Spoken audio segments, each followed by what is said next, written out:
Merhaba, dzisiaj kolejny filmik ze wschodu Turcji, ale dzisiejszy filmik będzie trochę nietypowy, ponieważ będzie to taki filmik poradnikowy. I co ja będę Wam dzisiaj doradzać? Będę Wam doradzać, co spakować do Antalii. Wybieram się na 2 tygodnie do Antalii na spotkanie z moją mamą.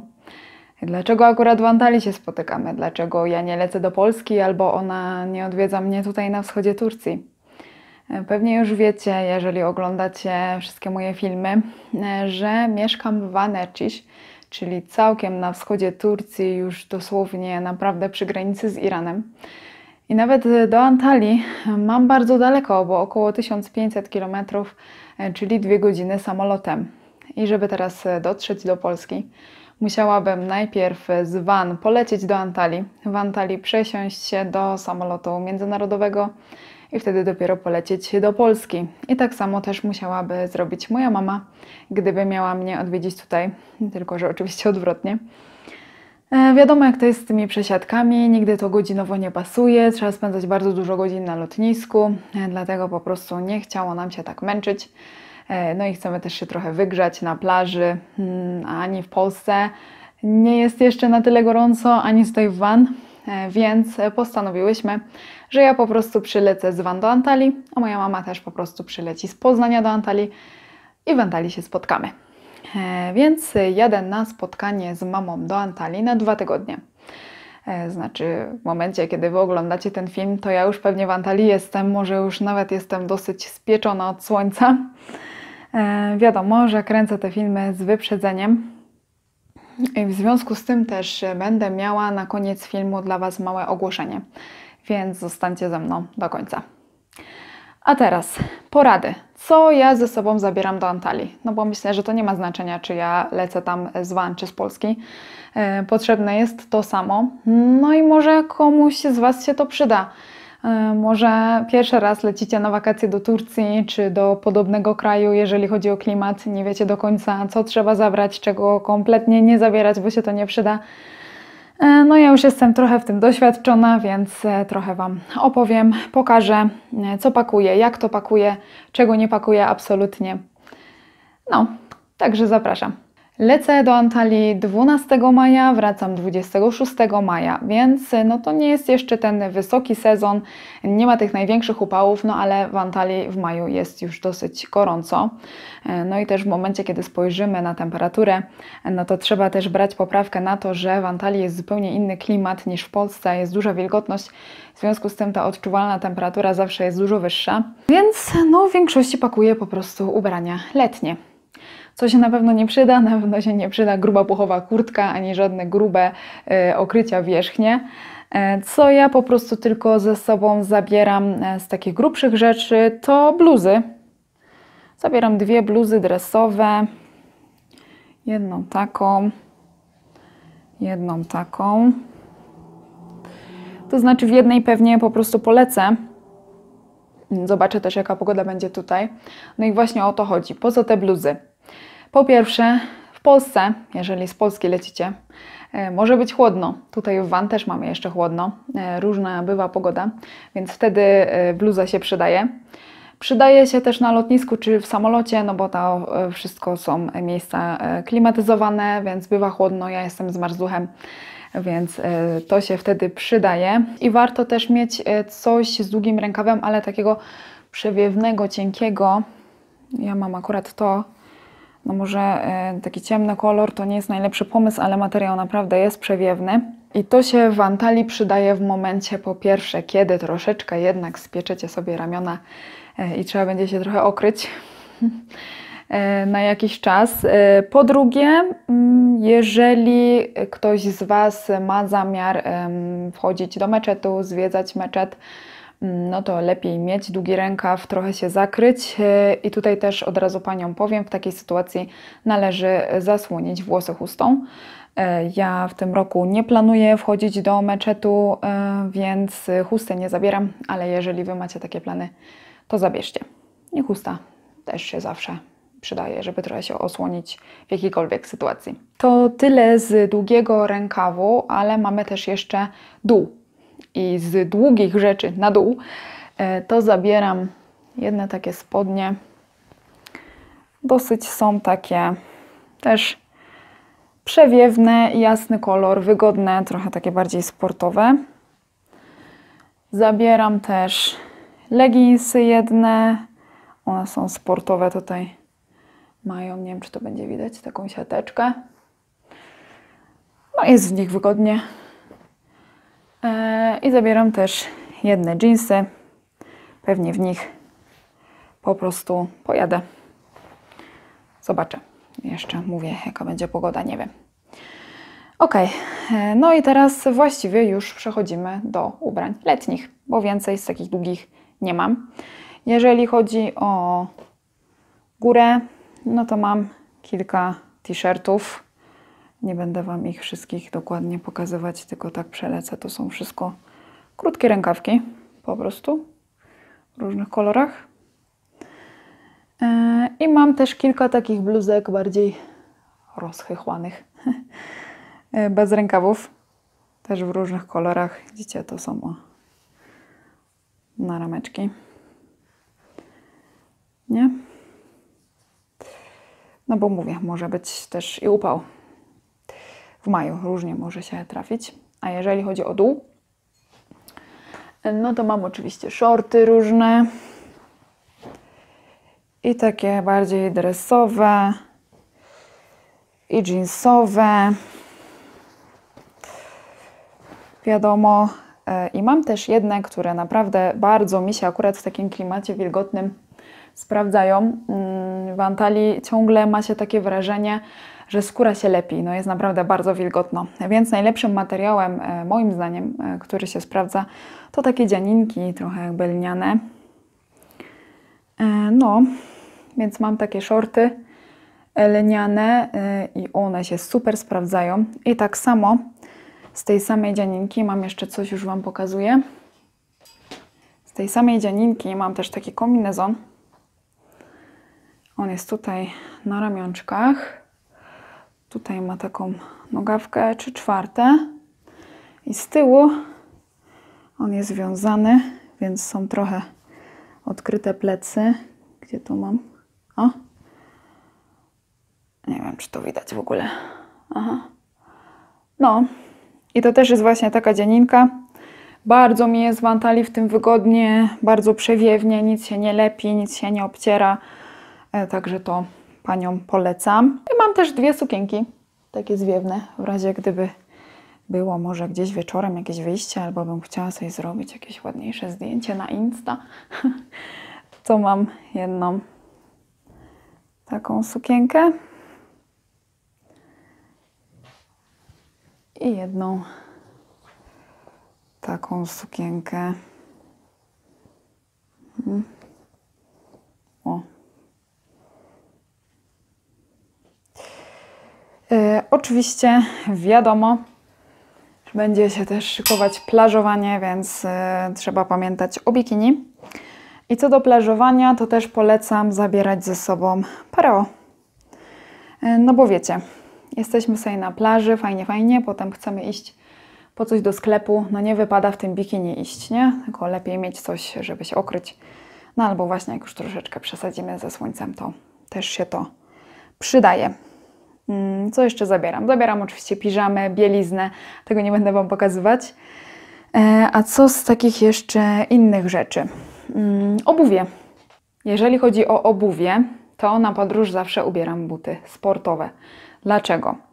Dlatego, że po pierwsze, no jest tak po prostu wygodniej, wiadomo, trzeba taszczyć tą walizkę, wchodzić po schodach, różne rzeczy. A po drugie, ja mam też bardzo wąskie stopy. Ciężko mi jest dobrać buty, które są stabilne, w których ta stopa się nie chwieje, a buty sportowe mogę sobie porządnie związać, więc to o to chodzi. No ale wiadomo, na upały zabieram też sandałki. To tyle z takiego typowego obuwia. Nie zabieram butów na obcasie, na co dzień w ogóle nie chodzę w takich butach, a już w ogóle w Antalii, gdzie jest taki upał, nie wyobrażam sobie, jest to dla mnie niewygodne. Więc nie zabieram, ale zabieram coś jeszcze. I to Wam polecam. Buty do pływania. Co to takiego? To są takie buty tutaj z taką śmieszną podeszwą. One są na rzepy najczęściej. Po co to? Słuchajcie, no wiadomo, warto zawsze sobie sprawdzić, jaka plaża jest w okolicy miejsca, w którym będziecie. Ja wiem, że u mnie plaża będzie kamienista, dlatego też te buty to naprawdę coś niezbędnego, żeby się nie męczyć chodząc po tych kamieniach po prostu. Czasem ciężko wejść do wody, już w ogóle z tej wody wyjść. Jak są spore fale, jest dużo tych kamieni, więc takie buty jak najbardziej się sprawdzają. No, to tyle z ubioru. Aha, słuchajcie, no zabieram też ręcznik plażowy. Wiem, że różne hotele często ręczniki plażowe udostępniają, jednak ja zawsze wolę mieć swój. I zabieram sobie też małą torebkę na ramię. Małą. No taką, żeby wszystko mi się zmieściło, co potrzebuję. Ale też, żeby nie chodzić wiecznie z plecakiem. A, tak, jeszcze to. Czapka. Czy też inne nakrycie głowy. Kapelusz, cokolwiek. Miejcie to, bo naprawdę w takim słońcu warto głowę chronić. I warto też chronić oczy. Wiadomo, bardzo ważne są też okulary przeciwsłoneczne. I polecam te dobre z filtrami. Naprawdę, warto na to wydać. To tyle z takich rzeczy. Jak to wszystko pakuję, to pokażę Wam za chwilę. Powiem już tylko o tym teraz, że najlepiej wybierać ubrania, które za bardzo się nie gniotą. Jak to mówi moja babcia, nie mlące.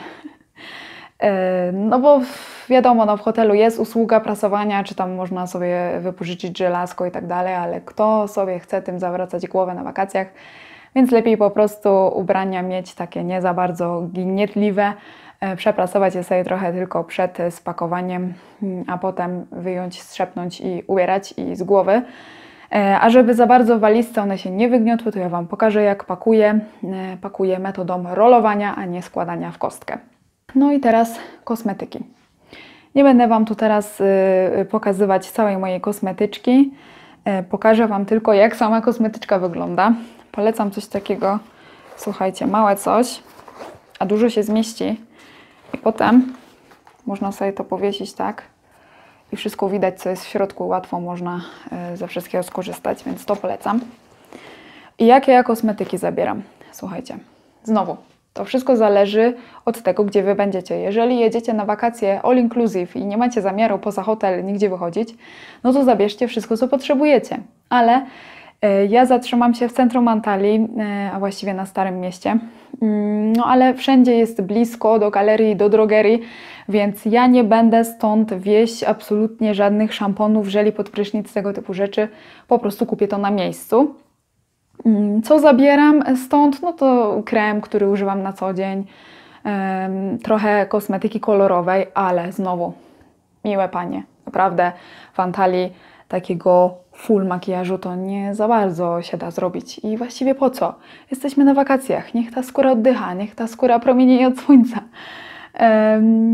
Ja na co dzień nie robię jakiegoś wielkiego makijażu, jak zresztą widzicie na filmach, więc u mnie to jest tylko naprawdę tusz do rzęs, najlepiej wodoodporny na takie upały, trochę coś tam, żeby sobie brew narysować, pomadka ochronna, krem, naprawdę to wszystko. A jeżeli panie moje boicie się, że w takim upale będzie Wam się bardzo błyszczeć cera, to polecam bibułki matujące. Co warto zabrać z Polski? Na pewno to kosmetyki do opalania, kremy z filtrem, bo to jest w Turcji naprawdę bardzo drogie. Nie wiem, no chyba Turcja wie, że no jest taka pogoda, jest dużo słońca, przyjeżdżają turyści, muszą tak czy owak to kupić niezależnie od ceny, więc sobie trochę te ceny podwyższają w porównaniu do cen w Polsce. To jest naprawdę duża różnica, więc zabierajcie kremy z filtrem z Polski. I jeszcze takie rady, jeżeli chodzi o pakowanie kosmetyków. Jeżeli wiecie, że czegoś będzie Wam potrzebne tylko trochę, a nie cała wielka butla, no to polecam naprawdę takie opakowanie, sprzedają je wszędzie w drogeriach, opakowania takie małe właśnie turystyczne i przelać sobie to po prostu. Można też sobie te mini kosmetyki zakupić, no ale wiadomo, że to zawsze trochę nam przedrożeje, więc no lepiej mieć po prostu te opakowania i sobie z dużych przelewać. Albo po prostu jak już kupicie te miniaturowe, to potem wykorzystywać dalej te opakowania. To raz. Dwa. Jak to pakować, żeby to w walizce było bezpieczne, się nie porozlewało i nie zrobiło nam masakry na ubraniach? Ja mam taki trik, Wam pokażę. Buteleczka i folia spożywcza. Odkręcamy. Odkręciłam, już Wam tu pokażę bliżej. Przykrywamy folią spożywczą i zakręcamy. I wtedy nic absolutnie się nam w walizce nie wyleje. Jeszcze jedna sprawa, jeżeli chodzi o kosmetyki, nie wiem, czy to nazywać kosmetykiem, taka rada dla pań. Jeżeli jesteście z tego rodzaju kobiet, z tego typu kobiet co ja, czyli obcieracie sobie wewnętrzną stronę ud, kiedy nosicie shorty lub spódnice, to polecam talk, czy też puder taki, wiecie, nie? Dla niemowlaków. Sobie opruszyć to miejsce tym i nic się nie będzie lepić, kleić, obcierać. To naprawdę jest przydatne. To chyba tyle o kosmetykach. Nie zabieram żadnej suszarki do włosów, broń Boże. W hotelach suszarka do włosów zawsze jest, a jak nie ma, no to jest gorąco, te włosy wyschną same naprawdę. Po co sobie zagracać walizkę? Żadnych tam prostownic, lokówek, niczego nie zabieram. Moje włosy i tak ze mną nie współpracują. Nieważne, czy je układam, czy ich nie układam, one tak samo wyglądają, więc nie, tego nie zabieram. Zabieram oczywiście do walizki sprzęt, ale tego też Wam nie pokażę, no bo teraz z tego korzystam, ale będę miała sprzęt przy sobie, także możecie liczyć na vlogi z Antalii. I jeszcze takie rady, czego absolutnie nie pakować do bagażu podręcznego. Jeżeli chodzi o mój bagaż podręczny, to ja zawsze mam po prostu torebkę, czy tam mały taki plecaczek, w którym mam naprawdę tylko dokumenty, portfel i to wszystko. I wszystko inne staram się spakować do bagażu głównego, żeby nie mieć po prostu problemów, że tam są przepisy, a tego nie można, tego nie można. Czego na pewno nie można? Nie pakujcie płynnych rzeczy do bagażu podręcznego. No wiem, że tam można, jest tam jakiś limit, ale po co się tym stresować? Lepiej to wszystko do głównego. I do podręcznego nie zabierajcie żadnych ostrych przedmiotów. No pewnie o tym wiecie, nie? I pomyślicie, po co nam to mówisz? Przecież wiadomo, ale czasami są takie rzeczy, o których w ogóle człowiek nie pomyśli. I miałam kiedyś w torebce taki grzebień. No, ale wiecie, nie? To jest ostre narzędzie potencjalne, więc taki grzebień mi zabrali, wrzucili. Żadnych pilniczków, żadnych tego typu właśnie rzeczy w torebce, w bagażu podręcznym nie. Aha, jeszcze jedna sprawa. Jeżeli macie zamiar w Turcji zrobić zakupy i na te zakupy chcecie zostawić sobie w walizce wolne miejsce, to broń Boże nie pakujcie tej walizki w taki sposób, że połowę walizki zapełnicie, a drugą połowę zostawicie pustą. Po pierwsze, łatwiej wtedy o wgniecenie takiej walizki z tamtej strony, a po drugie, może to ujść za coś podejrzanego podczas kontroli bagażu.